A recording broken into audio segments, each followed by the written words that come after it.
Get a mic to you.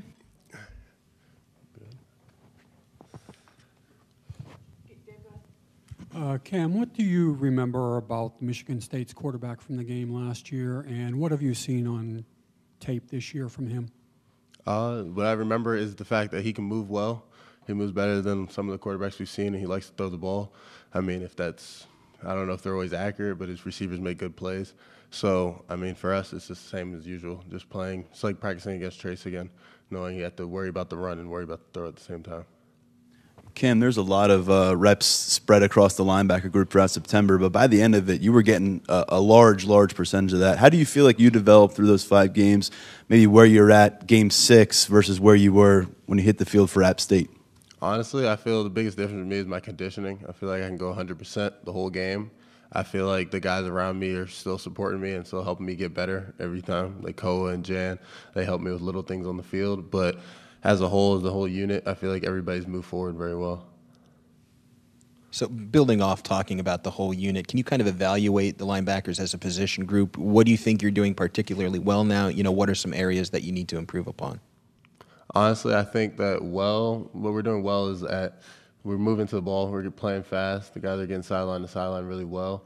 But honestly, I feel like we still have room to improve, like filling our gaps and being 100% sure on our run fits. But other than that, I feel like the guys, we're playing at a high level. Who's maybe been the biggest surprise to you, at linebacker so far this season? The biggest surprise. That's a tough question. I want to say Jan Johnson at least. His athleticism is showing that he's more athletic than some people gave him credit for. I mean, I believe that he was faster and he can make the plays that he's making, but him to see it come to fruition on the field is a big thing for him. Cam, when you guys get into 3rd and long, there's been a kind of sub-package where you have 4 DNs on the front 4. What's that like as a linebacker to have a guy like Gross Matos in as like a D tackle? I mean, it's kind of a scary thing for the offense. But I mean, for you, what's that like? Oh, I know that the quarterback's going to be getting the ball out in a hurry. I know it's up front, and their pass rush is ridiculous. That's pretty much the plan when you put 4 DNs in, is to get the speed on the field. And I mean, with them, it gives you a confidence boost that you can sit in your coverage and you won't be sitting there long.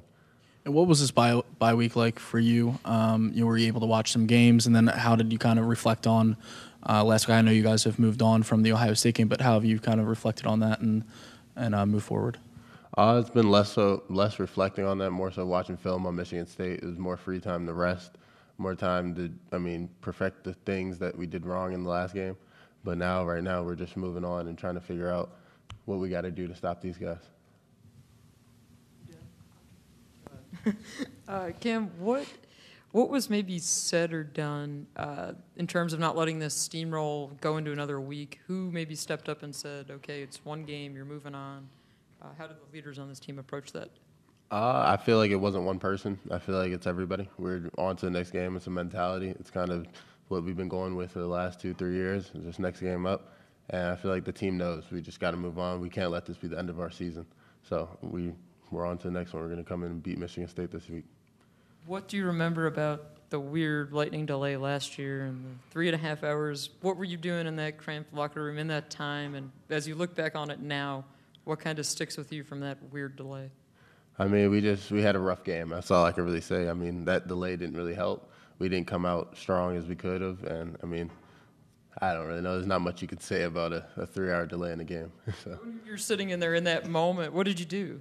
Joanne said she was watching Netflix. I mean, yeah, it got to the point where we were playing. When we kept hearing the delays were going on, we were playing hangman in there, and we would talk to the coaches here and there, and they would say what they had to say, and then it was kind of like we had no time, too much time. So. Is there like an ace hangman player on the team? I honestly couldn't remember who won or who was doing good. I'm pretty sure Mark was pretty good at it. Yeah. Coach Franklin mentioned this striving for 1% better in whatever it may be, whether it's classroom, on the field, preparation throughout the week. What is that 1% for you? What do you think that means for you individually? For this week, especially for me, it was recovery, just getting back to where I can run and play as fast as I could after that game. So. After You said you watched film over the bye week. First three quarters, the defense looked great against Ohio State. Fourth quarter was a little bit of a lapse, and there was a lapse against App State in the fourth quarter and a couple other times throughout the year. Is there a common thread with that? When you guys have those kind of lulls defensively, and what can you kind of do as a unit to overcome that going forward? I mean, as a unit, we're moving on. We're trying to think of ways that we can fix the problems. Like, it's not like a continuous problem that's going on. I feel like each game is something a little bit different. And I mean, for this week, we're just focusing on making sure we can finish, making sure we do make the adjustments on the field, and we're communicating as much as we can. What's been the message from Brent Pry as you guys try to put your finger on, because it's been a little bit of a pattern. You go back a couple of years where you've played well, you build up a lead, and then teams have come back. Have you guys gone to him and looked at film or tried to put your heads together? Honestly, we haven't as a unit, but each individual player has their own opinion. I mean, for me, I feel like it's less on the coach, it's more on the players making the plays, because I feel like in every situation we're in the right spot. Cam, do you think that people get too upset after losses? I mean, you guys seem to take it pretty well in stride, and everyone's like, oh my God, the sky is falling and everything, and you guys are like, well, we're going to play a game in 2 weeks. I mean, how do you think that you guys have been able to take these things in stride? I feel like it's just because of our mentality. I feel like the coaches have our back and things like that, and we know as a family, we know what we're going through on the field. We know what's actually happening, and we don't have to care what outsiders say about the process. So 5 games in, what are your thoughts on Micah Parsons? He's had some flash plays. He's had some plays where he looked a little lost. Pushing Koa Farmer still. Just want to hear from you. What are the most important things that he's done to this point, and what are some things that you're still waiting for room to grow?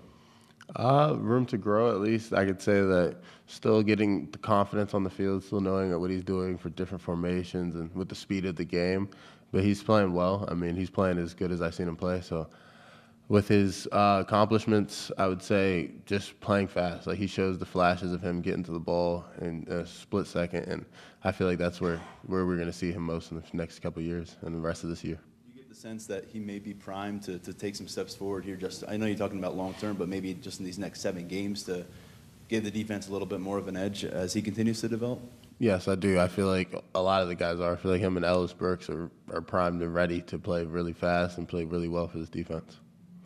You're in a very similar position this season to kind of where you were last year. The loss to Ohio State, playing Michigan State at this point. It's been said that those who don't remember the past are doomed to repeat it. What did you guys learn from last year? How do you avoid that history repeating itself there? I think the change has started since the end of the game last week. We just know that we can't put our heads down for this, and we know this isn't the end of our season. And guys are coming in with confidence and knowing that we have to do what we have to do to win this game. How excited are you to see Shane Simmons out there? First action will come on Saturday. Say that again? Shane Simmons, yeah, him getting back on the field. I guess how excited are you to see him get out there, and what do you expect out of him? James Franklin said, I guess a half hour ago at this point that he might get 10, 15 plays, but what do you expect out of him? Honestly, I mean, he's my roommate, so I know how he's going through not being on the field, and I know he's excited. I can't wait to see him play. I feel like he's going to have a lot of energy and be a force to be reckoned with on the field.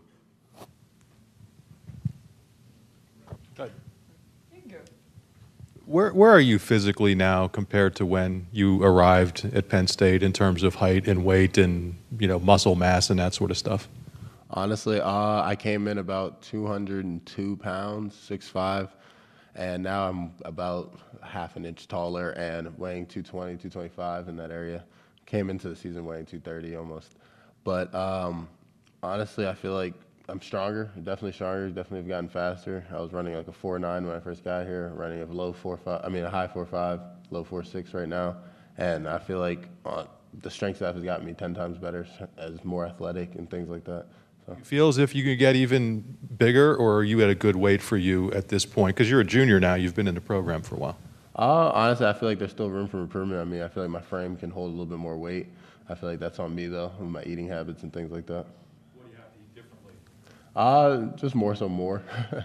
I think so. I just get lazy sometimes. I feel like I feel like I'd rather sleep than stay up to stuff myself, but it's kind of hard. When you guys go back and look at the bubble screens and that kind of thing, what are the keys that maybe things you guys need to do better to kind of stop those? Because we've seen teams have some success running those against you guys. Honestly, it's a week by week thing. Different teams run them different ways, and for us, I mean, we have such an aggressive D line. They're rushing up the field to go get the quarterback. It's kind of hard for them to retrace, where some other teams have D linemen sitting at the line of scrimmage, and it's easier for them to play. So I mean, for us, it's more about the linebackers. We just got to get there. It's about identifying it and trying to get there as fast as we can. Yeah. Anybody else? Is it me? I'll continue then. Go back to Mark's question about weight gains and that kind of thing, and you mentioned recovery. How have you learned to maybe take better care of your body in that regards, and what are some of the things that you did during that bye week to kind of improve in that area? Honestly, I was living in the tubs, hot tubs, cold tubs, doing that. I was doing a lot of stretching. I got in a couple extra lifts just to get my body feeling better a little bit, just get it feeling strong again at least, because I felt banged up after that game. But other than that, I mean, it wasn't too much out of the ordinary. We went through practice the same almost, and it wasn't too much of a bye week, I would say. It was just the last day we get off, it was helpful. It was to sleep and actually relax. Maybe the last one for me. When you guys go through and you talk about weight gains and that aspect of the program, I know some teams, they'll have the nutritionist in the dining hall with guys, like showing them what to eat, that kind of thing.